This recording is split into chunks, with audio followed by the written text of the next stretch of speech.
मित्रांनो, आपण पाठीमागच्या तासाला सहकारी संस्थेच्या सभेबाबतच्या कायदेशीर तरतुदी पाहिल्या. त्याच्या पुढं फरक स्पष्ट करा वगैरे आहे. हे प्रकरण इथं संपलेलं आहे असं मी कालच सांगितलं होतं. आता इथं फरक दिसत आहेत पहा. प्रस्ताव आणि ठराव, त्यानंतर भाग आणि कर्ज रोखे, त्यानंतर अंतर्गत साधने, बाह्य साधने, त्यानंतर कार्यक्रम पत्रिका, सभा वृत्तांत आणि चालू ठेव, बचत ठेव, मुदत ठेव आणि पुनरावृत्ती ठेव, एवढे फरक आहेत. तर वरचे सगळे फरक अभ्यासक्रमातून वगळलेले आहेत, हे लक्षात ठेवा. फक्त जो शेवटचा फरक आहे की ठेवीचा, तो फक्त ठेवीचा फरक अभ्यासक्रमासाठी आहे. चालू ठेव, बचत ठेव, मुदत ठेव आणि पुनरावृत्ती ठेव, हा फरक परीक्षेसाठी महत्त्वाचा आहे. त्याच्यानंतर पुढचा फरक पहा. सभेचे फरक आहेत. पहिली साधारण मंडळ सभा, अधिमंडळाची वार्षिक सर्वसाधारण सभा, अधिमंडळाची विशेष सभा आणि अंतिम सभा, हे फरक अभ्यासक्रमासाठी महत्त्वाचे आहेत. हे पक्के लक्षात ठेवा बरं का. हे फरक परीक्षेला विचारले जातात. त्या ठिकाणी हे प्रकरण संपतंय. आता स्वाध्याय पहा. आपण स्वाध्यायाचा विचार करू. स्वाध्यायामध्ये खाली दिलेल्या पर्यायामधून योग्य पर्याय निवडून विधाने पुन्हा लिहा, असा प्रश्न आहे. त्यातलं पहिलं वाक्य आहे, सहकारी संस्थेची नोंदणी झाल्यानंतर टिंबटिंब महिन्याच्या आत पहिली साधारण मंडळाची सभा बोलवण्यात आली पाहिजे. पर्याय दिलेत 2, 3 आणि 4. तर त्याचं अचूक उत्तर आहे 3. कारण पाठीमागे मी सांगितलं होतं, सहकारी संस्थेची नोंदणी झाल्यानंतर 3 महिन्याच्या आत जी सभा बोलवली जाते त्या सभेला पहिली साधारण सभा असं म्हणतात. व्याख्यामध्येच आपण पाहिलं होतं. त्यानंतर दुसरं वाक्य आहे, सभेमध्ये चर्चा करायच्या विषयाच्या यादीला टिंबटिंब असे म्हणतात. पहिला पर्याय आहे सूचना, दुसरा पर्याय आहे कार्यक्रम पत्रिका आणि तिसरा पर्याय आहे इतिवृत्त. तर कार्यक्रम पत्रिकेची आपण व्याख्याच पाहिली होती. सभेमध्ये चर्चा करायच्या विषयाच्या यादीला कार्यक्रम पत्रिका असे म्हणतात. नंतर पुढचं वाक्य आहे, महाराष्ट्रातील पहिला सहकारी संस्था कायदा टिंबटिंब यावर्षी संमत झाला. तर पर्याय आहेत 1904, 1912 आणि 1960. तर उत्तर आहे महाराष्ट्रातील पहिला सहकारी संस्था कायदा 1960 या वर्षी सहमत झाला. आणि भारतातील पहिला सहकारी संस्था कायदा जर विचारलं तर 1904, लक्षात राहू द्या. त्यानंतर पुढचं वाक्य आहे, सहकारी संस्थेचे भांडवल उभारणीचे प्रमुख वित्तीय साधन टिंबटिंब होय. तर पर्याय आहे भाग भांडवल, दुसरा पर्याय आहे प्रवेश शुल्क आणि तिसरा पर्याय आहे अनुदान व मदत. तर अचूक उत्तर आहे भाग भांडवल. पुढचं वाक्य आहे, सहकारी संस्थेचे भांडवल उभारणीचे प्रमुख वित्तीय साधन भाग भांडवल. त्यानंतर पुढचं वाक्य आहे, सहकारी कायद्यानुसार सहकारी संस्थेच्या निव्वळ नफ्यातील टिंबटिंब टक्के रक्कम राखीव निधीत जमा केली पाहिजे. 12%, 15% आणि 25%. तर अचूक उत्तर आहे 25%. पुढचं वाक्य आहे, भारतातील दुसरा सहकारी कायदा टिंबटिंब यावर्षी संमत झाला. पर्याय आहे 1904, 1912 आणि 1960. तर भारतातील दुसरा सहकारी कायदा 1912 यावर्षी संमत झाला.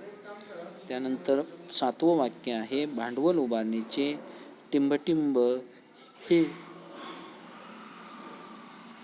बाह्य साधन आहे. पर्याय आहे भाग, पर्याय दुसरा कर्ज रोखे, पर्याय तिसरा राखीव निधी. तर अचूक उत्तर आहे कर्ज रोखे. त्यानंतर सहकारी संस्थेचे आर्थिक वर्ष संपल्यानंतर टिंबटिंब सर्वसाधारण सभा आयोजित केली जाते. तर पर्याय पहिली सर्वसाधारण सभा, दुसरा पर्याय आहे अधिमंडळाची वार्षिक सभा आणि तिसरा पर्याय आहे अधिमंडळाची विशेष सभा. म्हणजे आर्थिक वर्ष संपल्यानंतर जी सभा बोलवली जाते त्या सभेला वार्षिक साधारण सभा असे म्हणतात, अशी आपण व्याख्या पाहिली होती.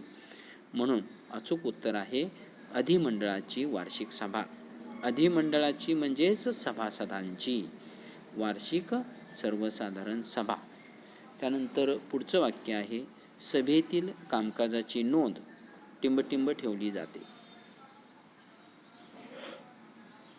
पर्याय आहे इतिवृत्त पुस्तकात, कार्यक्रम पत्रिकेत आणि सभासद नोंदणी पुस्तकात. तर अचूक उत्तर आहे इतिवृत्त पुस्तकात. त्यानंतर पुढचं वाक्य आहे दीर्घ मुदतीचे कर्ज टिंबटिंबची विक्री करून उभारले जाते. तर दीर्घ मुदतीचे कर्ज रोख्यांची विक्री करून उभारले जाते. त्यानंतर पुढचं वाक्य आहे सहकारी संस्थेचे आर्थिक वर्ष टिंबटिंब रोजी संपते. पर्याय आहे 30 जून, दुसरा पर्याय आहे 31 मार्च आणि तिसरा पर्याय आहे 31 डिसेंबर. तर आर्थिक वर्ष कधी संपतं? 31 मार्च रोजी संपतं. आणि जर सहकारी संस्थेचे आर्थिक वर्ष टिंबटिंब रोजी सुरू होते म्हटलं तर 1 एप्रिल लक्षात राहू द्या. त्यानंतर 12 वाक्य आहे केवळ विशिष्ट हेतूसाठी जी सभा बोलवली जाते तिला टिंबटिंब सभा असे म्हणतात. विशिष्ट हेतू,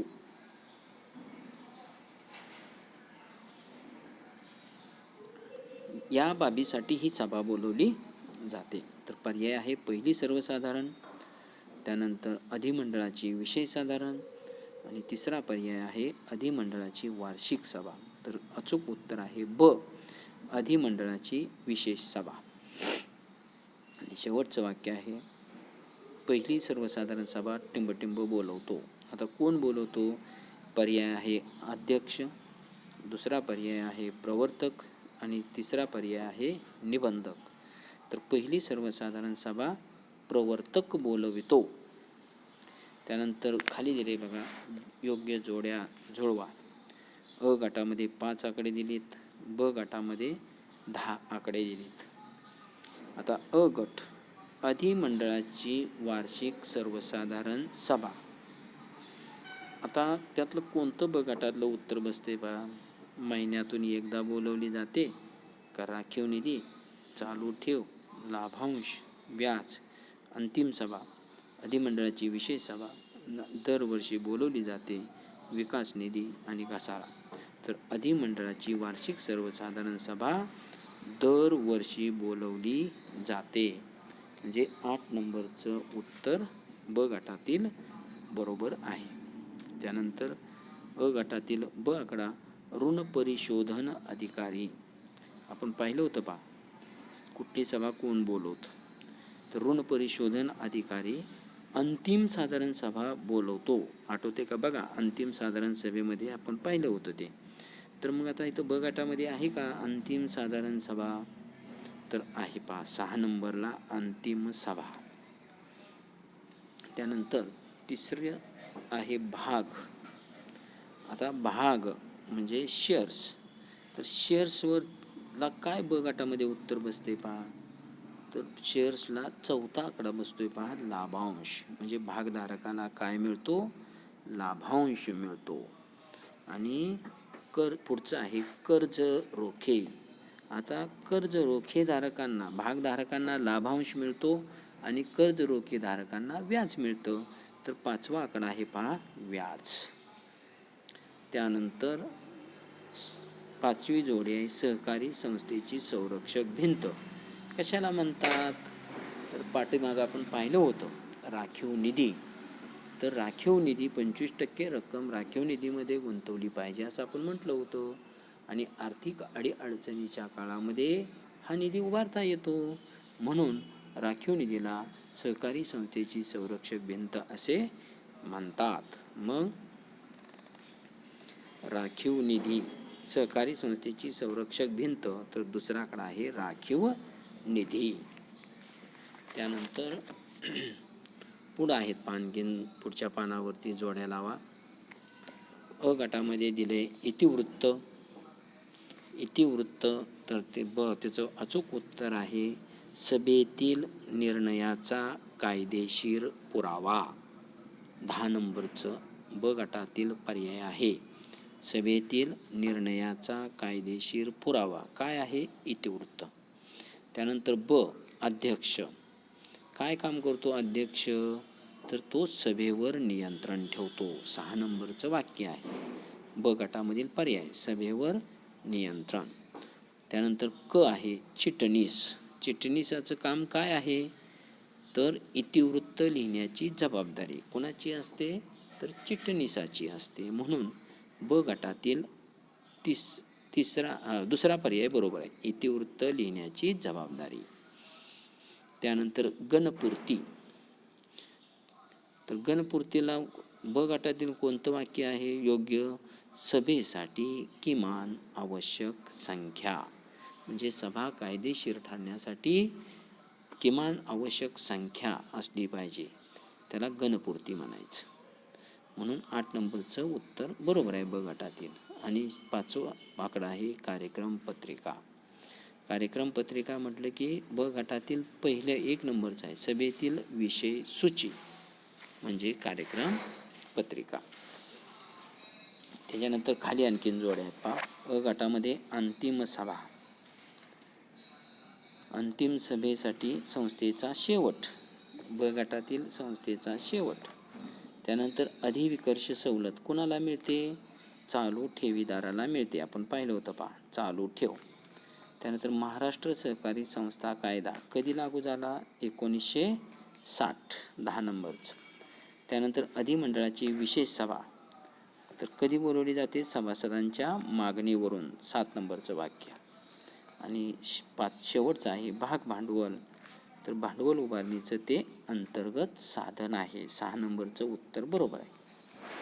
आता खाली बघा, खालील विधानासाठी एक शब्द किंवा शब्दसमूह सुचवा. आता पहिलं वाक्य आहे सहकारी संस्थेची संरक्षक भिंत कशाला म्हणायचं? राखीव निधीला म्हणायचं. त्यानंतर दुसरं वाक्य आहे सभेच्या कामकाजाची नोंद ठेवणारे पुस्तक, तर उत्तर आहे इतिवृत्त पुस्तक. 3 नंबरचं सभेमध्ये चर्चिल्या जाणाऱ्या विषयांची यादी, तर त्याचं उत्तर आहे कार्यक्रम पत्रिका. कार्यक्रम पत्रिका लक्षात राहू द्या. 4 आहे विशिष्ट कालावधीसाठी ठेवण्यात येणारी ठेव, तर त्याचं शब्दसमूह आहे मुदत ठेव. ज्या ठेवीत दैनंदिन व्यवहारात कितीही वेळा रक्कम ठेवता व काढता येते, कुठली ठेव? तर चालू ठेव. सभेत मतदानाच्या वेळी अध्यक्षांना असणारा विशेषाधिकार, तर निर्णायक मत. पहिली सर्वसाधारण अधिमंडळाची सभा बोलविणारी व्यक्ती कोण? मुख्य प्रवर्तक. विशिष्ट उद्देशासाठी तातडीने बोलविण्यात येणारी सभा कोणती? विशेष सर्वसाधारण सभा. सभेच्या वैधानिकतेसाठी सभासदांची किमान उपस्थिती म्हणजे गणपूर्ती. भारतातील पहिला सहकारी कायदा सहमत झाला ते वर्ष 1904. संस्थेच्या दरवर्षीच्या निव्वळ नफ्यातून बाजूला काढून ठेवलेली रक्कम राखीव निधी. आणि शेवटचा आहे सभेने चर्चा करून रीतसर मंजूर केलेला प्रस्ताव म्हणजे ठराव होय. आता खाली बघा, चुकी बरोबर आहे.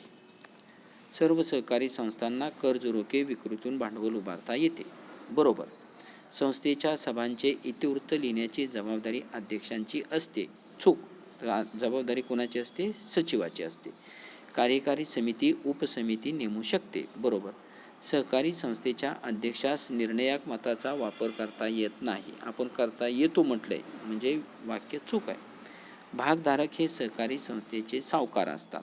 चूक. तर ते कोण असतात? मालक असतात. व्यवस्थापन समितीच्या परवानगीशिवाय भागांचे हस्तांतर करता येत नाही. बरोबर आहे. चालू ठेवीवर अधिविकर्ष सवलत मिळते. बरोबर आहे. महाराष्ट्रातील सहकारी संस्थांची नोंदणी सहकारी कायदा 1904 नुसार होते. चूक. महाराष्ट्रातील म्हटले म्हणल्यानंतर 1960 बरोबर आहे. तर महाराष्ट्रातील पहिला सहकारी संस्था कायदा 1904 मध्ये पास झाला. चूक आहे. तर तो 1960 साली झाला. भाग भांडवल हे भांडवल उभारणीचे बाह्य साधन आहे. चूक. तर ते अंतर्गत साधन आहे. विशेष अधिमंडळाची सभा बोलवण्याचा अधिकार फक्त कार्यकारी समितीस असतो. बरोबर आहे. त्यानंतर सहकार सन 1991 या वर्षी सहकार हा विषय केंद्र सरकारकडून राज्य सरकारकडे वर्ग करण्यात आला. बरोबर आहे. आणि सहकारी संस्थेला राखीव निधी ठेवणे बंधनकारक आहे. हेही वाक्य बरोबर आहे. ठीक आहे. यानंतर जे राहिलेला स्वाध्याय आहे तो स्वाध्याय आपण पुढच्या तासाला पाहूया. धन्यवाद.